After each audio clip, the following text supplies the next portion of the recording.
Welcome to the Personal Development Essentials podcast, and today we're talking about networks. Over to you, Paul, straight away to begin. Okay, so we've all heard, that phrase, your network is your net worth. And we've all heard the famous quote by Jim Rohn, you are the sum of the 5 people you hang around with. Now, what we're discussing in this episode is the power of networks, especially if you're a solopreneur or whatever. Tapping into the right networks can literally turbocharge your kind of success. They are so important. And in fact, actually, your networks can be the determining factor in your success. And I was inspired to kind of talk about this topic. Read a fantastic book called The Success Formula by Alberto Laszlo Barassi. And he talks about, basically, there's a group of data scientists and they were trying to discern, as far as possible, almost like laws, universal laws of success. Mm-hmm. And one of those things that they tapped into was actually the networks are hugely instrumental in your success. It's almost like that quote, if a tree falls in the forest, and there's no one around, it is a sound made. So let's use an example for you. Let's say, for example, someone like Susan Boyle, mm-hmm. who spent most of her life in obscurity. She might have sang in a few pubs or whatever, but no one really kind of, knew about her talent. And so it took her a lifetime of being in obscurity until we've all seen that incredible YouTube clip where she blew people away. Now, the other thing I'm going to mention here is the thing about success and all this kind of stuff. It's dependent on, yes, you have to be good at what you do, right? And it's dependent on the value that you are bringing, whether you're a businessman and it's the value proposition that you're bringing to the market or whatever, but equally the value that you are bringing to your network, right? So Susan Boyle, maybe she was isolated up in small parts of Scotland or whatever, and then when she had this centre stage and, like I said, blew everyone away, so she was really good at what she did. But prior to being on Britain's Got Talent, no one knew about her, right?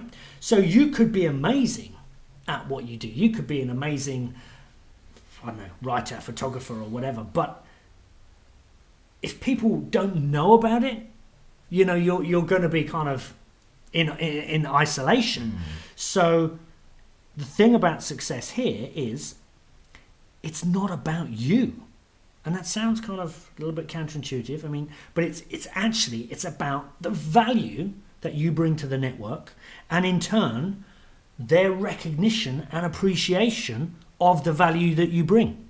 So let's say, for example, if I wanted to turn up on Britain's Got Talent now, I've mentioned it before, I am a crap singer. I'm crap, right?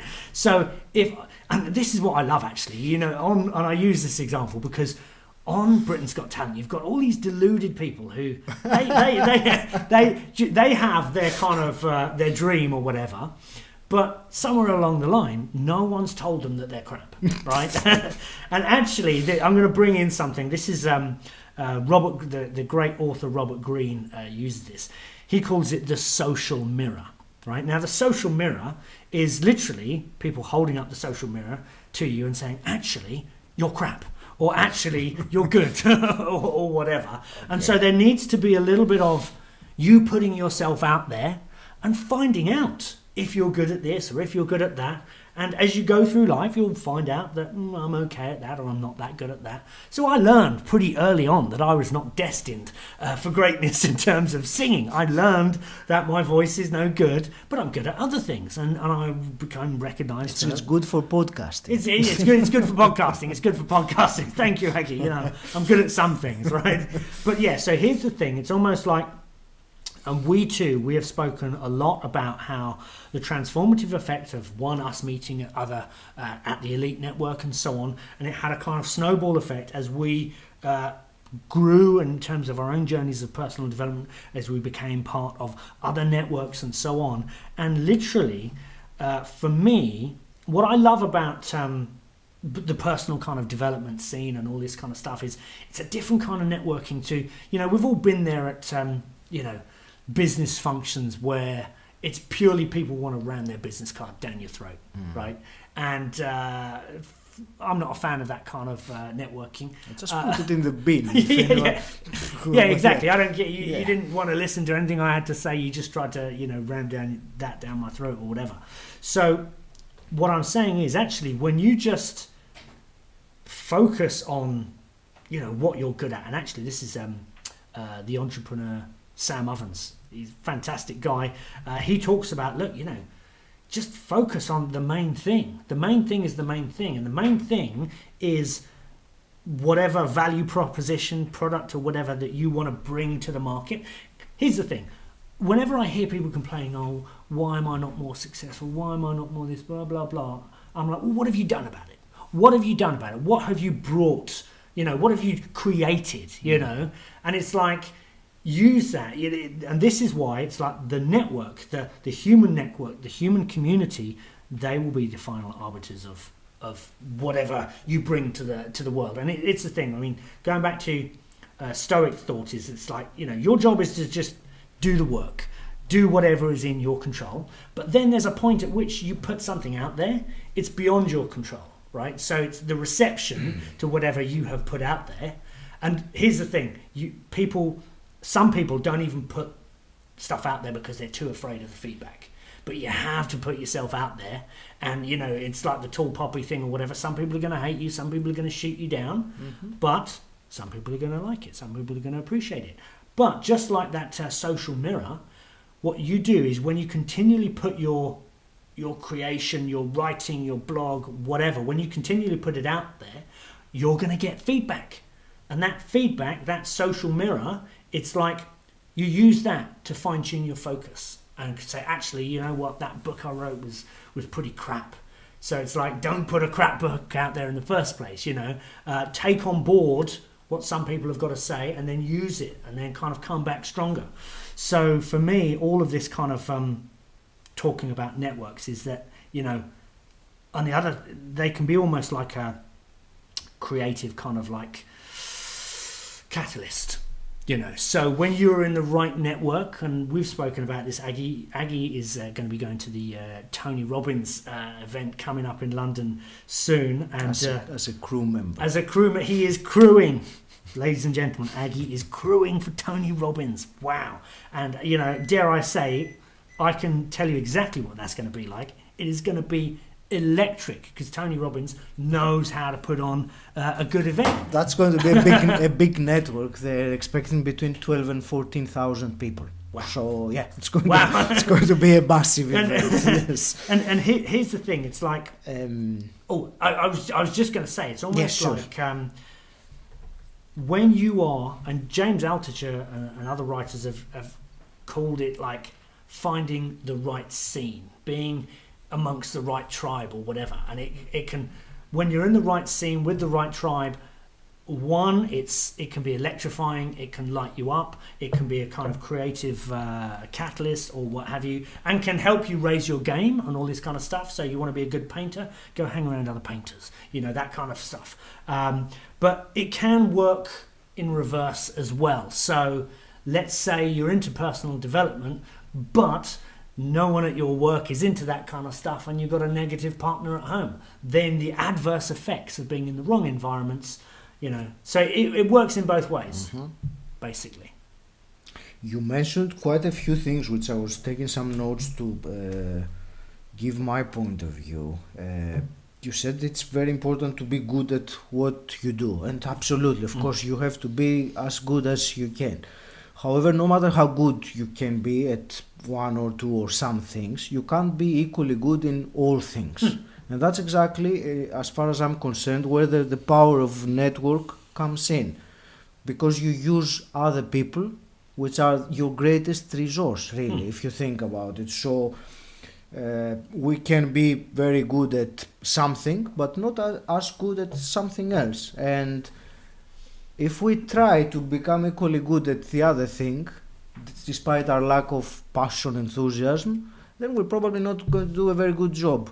Whereas if we implement the power of the network of other people and they use their resources to help us with what we're doing, and of course that's not just works the other way as well. Yeah. We help them fulfill what they want to do by providing what our strong points are. Yeah. So, yeah, having some kind of an opposing skill set and meeting people and connecting with people that can complement you in a way, and vice versa, you complement them in a way. So I think that for me is the one very important element of networking, of participating, of being in networks, the complementary aspect of it. No, exactly. And you also mentioned Susan Boyle and the Stoics. Yeah. And I don't think anyone has put those two in the same sentence before. So it's important. It's a good headline. Okay. The Stoics were saying that don't undervalue who you are, but also don't overvalue yourself either. So if you're no good, don't try to persuade yourself that you can be. You said about Britain's Got Talent, which is so. Yeah, you have to know yourself and have an accurate observation of who you are. Am I really to that level that I can go to Britain's Got Talent and actually have a chance, or am I deluding myself, as you said? Which I kind of don't remember where I started. But that's maybe the thing, it was the Susan Boyle Stoics. If you want to advance, part. so clearly, Susan Boyle has this amazing talent, but she had been kind of, she just didn't have the right audience. So no one was there to really say, wow, you've got this amazing talent or whatever. And it's interesting, we always end up talking about the Stoics. It is a favourite kind of philosophy of ours. It is, yes. For me recently, the last 6 months where I discovered it. Yeah, it's amazing. And there's, I don't have specific quotes to mind, but actually whether we're talking about Epictetus or Seneca, they have a lot to say about the positive or negative benefits of those within your environment and networks and so on. They have a lot to say about that. So, a positive network has the power to lift you up, elevate you, help you raise your game up, whatever that may be. And likewise, a bad network. And this is why parents don't want their kids to hang around with bad kids, and this kind of stuff, because they know the power of networks. So what we're saying is you can proactively tap into the power of networks to help you progress faster than you thought possible. This is pure Tony Robbins full immersion type strategies and tactics here. So if you want to get good at, personal development stuff, I don't know, go and crew for Tony Robbins or something like that. So, and here's something else I want to kind of tap into, because for so many people, everyone's looking for, what's in it for me. The internet is full of this kind of stuff, but it's like life gives to the givers and takes from the takers. Got that from Joe Polish, Genius Network, and I Love Marketing. Great podcast. Shout out to those guys there. But literally, it's almost like, and to paraphrase JFK, ask not what your country can do for you, but here's the thing. Ask not what your network can do for you, but what you can do for your network. Mm-hmm. So when you turn up to your whatever network you want to be, when you have that mindset of, I'm looking for this and I'm going to come away with this and I'm going to sell to people and all this, it turns people off. It turns people off and makes people not want to hang around you. But when you just turn up with an open mind, and Bob Proctor says, always leave people with a a feeling of increase. You know, this is actually this is also Carnegie, like great kind of.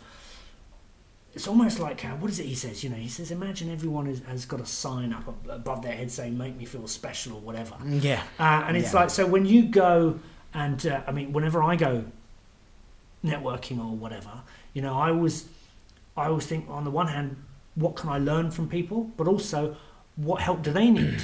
So when I'm asking people questions as to, you know, things they're into or struggles, challenges or whatever, and then when they say, oh, I'm struggling with this, and I'll be like, hey, I know someone who can help you with that, or whatever, or I can recommend a book or a podcast or something like that. And then it's a free-flowing kind of conversation, and everyone's like, wow, you know, what a great person. I learnt this from him, I learnt that from them, and so on. And so for me, that's what it's all about, and this is why I love being part of a whole range of networks, and especially entrepreneurial communities and so on, because they're electric, and they're almost like accelerated learning growth opportunities. They really are. And we're going to be talking about in the subsequent podcast, your environment and who you hang around with is so important. If you imagine it's like trying to grow a flower. Now, some plants, let's say weeds, they can grow in all kinds of environments, right? But some people are a little like flowers. And if they're in the wrong environment, they don't grow. They don't thrive, they don't prosper. I think most of us would be like that, wouldn't it? Yeah. It would be an exception for someone to grow and thrive under adverse conditions. Some people do, but not the average person. But again, it's almost like, let's say you're going through a challenge right now. You know, a lot of these things can be temporary. You know, it won't last forever. And just to give you an idea, I mean, we're always talking about the seed of benefit in whatever challenge you're facing. An amazing example is, you know, that great book by Viktor Frankl. Man's Search for Meaning. This guy was, you know, most of his family were wiped out by the Nazis, and he was in a concentration camp, saw everyone die. And you're like, how do you bounce back from that? And he's one of the most positive kind of individuals you'll ever come across, because he took that horrible stuff that happened to him, and he's created these amazing books. And he talks of going back, is it Logos? And is it Logos? Is that right? That's like purpose and so on and all this. Okay, kind of, yes, yeah. Yes. So going off on about the, Aristotle. Going off on some random kind of tangents here, but yeah, here's the thing. What we're trying to say is, look, networks can be instrumental to your success, but don't necessarily go there just kind of looking what's in it for you. You know, bring your best game, bring your kind of best value, just be your best self in the right kind of networks, and it will literally help you kind of progress faster than you thought possible. Naturally, you have to help others as well. If you just seek to gain from people, then sooner or later that's going to bite you back. I remembered, do you remember that story about Henry Ford, that he was accused that he's an ignorant, that he didn't know anything? Oh yeah, great. Yeah, so he was taken to court about it, and he proved how important the network, even though that was over 100 years ago. That was really good, because they were trying to, literally, it was a libel case, and they were trying to prove he was an ignoramus and all this kind of stuff. And he tapped on his network and his people, and he could answer pretty much that was such a perfect story, entrepreneurial kind of story, because literally the prosecutor who was trying to say he was an ignoramus was asking him all these random esoteric questions about history and all this kind of stuff. And Henry Ford got irritated with this line of questioning and said, listen here, why do I need to fill my head with all these random facts when I can push a button and my team of men, my networks, will answer everything, you know, that I need to know? And actually, you've nicely kind of teed me up here for what I was going to say. Right? I learned this from an incredible guy called Dan Sullivan, founder of Strategic Coach and a regular speaker at the Genius Network. He's an amazing guy who simplifies just about anything you can think of in terms of like growth and all this kind of stuff. And whenever I listen to Dan Sullivan, I'm always I do face palms, it's like I've been doing everything wrong my whole life. When I listen to this guy who makes everything sound so simple. And okay, so if you're listening to this, if you're an entrepreneur, business owner or whatever, and you want to accelerate faster than you thought possible, burn this as a brain tattoo in your head, right? 3 words. It's almost like entrepreneurial snakes and ladders, but literally, if you want to kind of grow faster than you thought possible, these 3 words will serve you well. You ready? You listening? Okay, so who, not how. I'm going to say that again. So who, not how. And that example you use from Henry Ford perfectly sums this up, right? So a good entrepreneur, whenever you say the words, how do I do this? Then pops up your to-do list of 101 things. No, I don't know how to do that. I don't know how to do that. And you almost get frozen, right? Because who can do that better than me, quicker than me, more Bingo. efficiently than me? And Yes. then it frees you up to do what you're good at. Exactly. You know, so it's literally, this is kind of, if you want to move out of a kind of linear frame of mind into kind of exponential kind of, and this is why good entrepreneurs who are achieving amazing results, you're like, how on earth do they do it? And it's literally, it's like Richard Branson, 300 companies, you know, all Richard Branson does, and he's also got ADHD and dyslexia and all this kind of stuff. He just sticks to what he's good at. And he finds other people who are better than him. He's like, okay, who's going to run this company for? Who's going to do this? Who's going to do that? Imagine if he was running everything himself. Yeah, you know, and again, for most of us, you know, and I always think that I've learned the hard way by doing everything myself through personal pain and failure, doing these face palms, going, why didn't I know this earlier? But here's the thing: as I learn it, I love to share it and tell people about it. So that is a really good thing. Who, not how, and that will help you kind of move along faster in whatever it is you want to do. And I will change a little bit the take of network, and I will expand it not just in professionally or business network, but also in the people that you surround yourself with, which is, again, it is your network, your personal network. And you mentioned Jim Rohn's famous phrase that we are the average of the 5 people that we spend the most time with.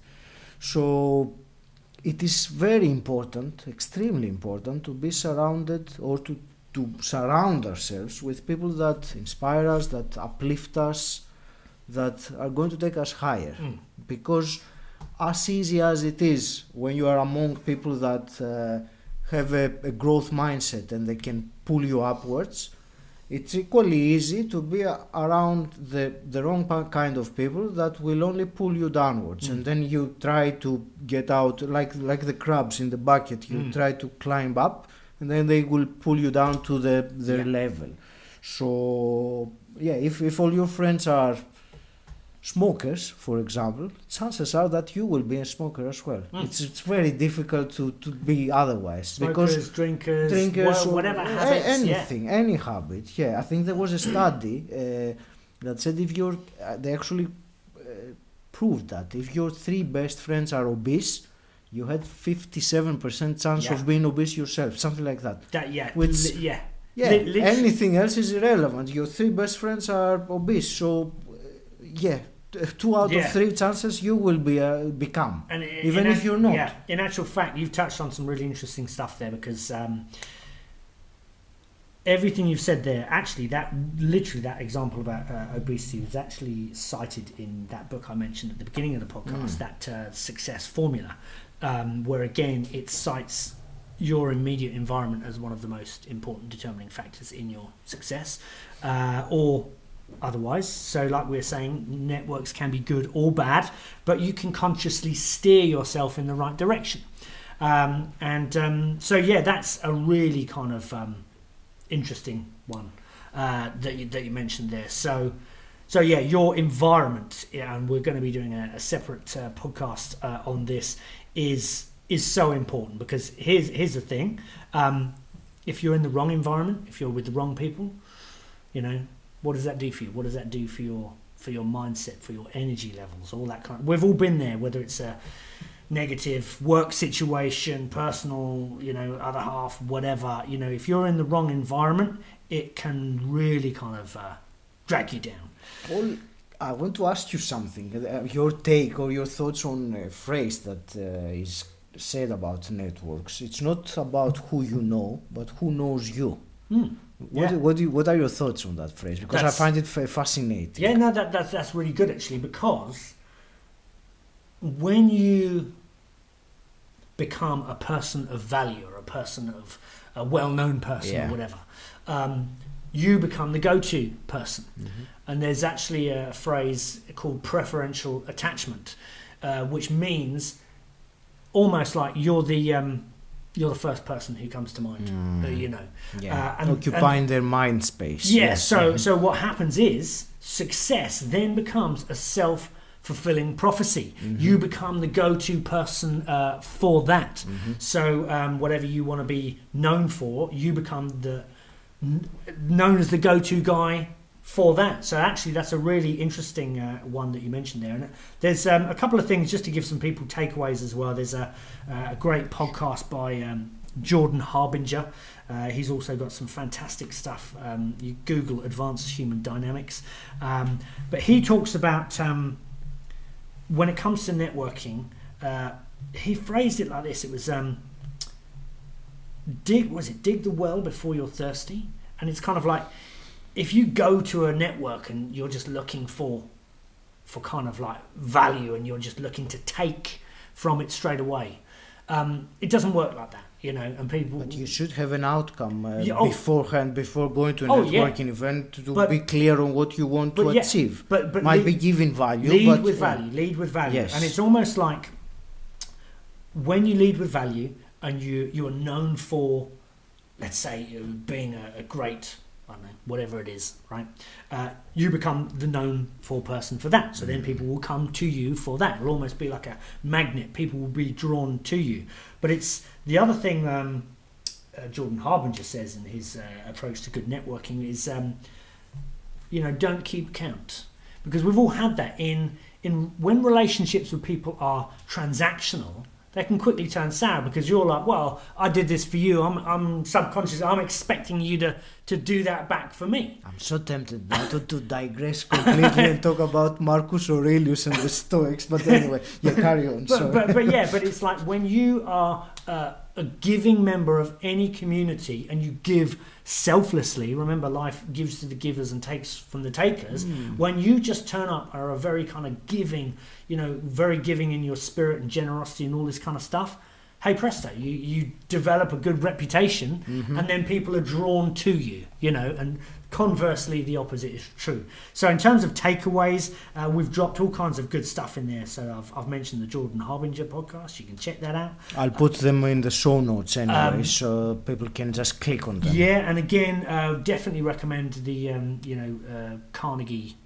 Which one? How to Win Friends and Influence People. But yeah, certainly there's a whole load of good stuff in there. And I'd certainly recommend checking out those other podcasts and those books. I think that's all I've got to say on the matter before we diverse and go over and talk about more Stoic philosophy, which keeps creeping in. The only thing I will add, which is irrelevant to the networks, but it is... something we often say, if you guys enjoy the podcast, please subscribe, rate and review it on iTunes or wherever it is that you listen. If you're listening, podcast. If you could do that right now, we would be massively appreciative of that, because people tell us they love this podcast, which is always very nice for us to hear. But if you could just leave that review on iTunes, if you can do it now, and then help us spread the word, because like we say, if one person listens to this and gets some value out of it and it helps them, then we like to think we've done a good job. So if you could leave that review for us, we would be massively grateful. Thank you very much for listening. Bye.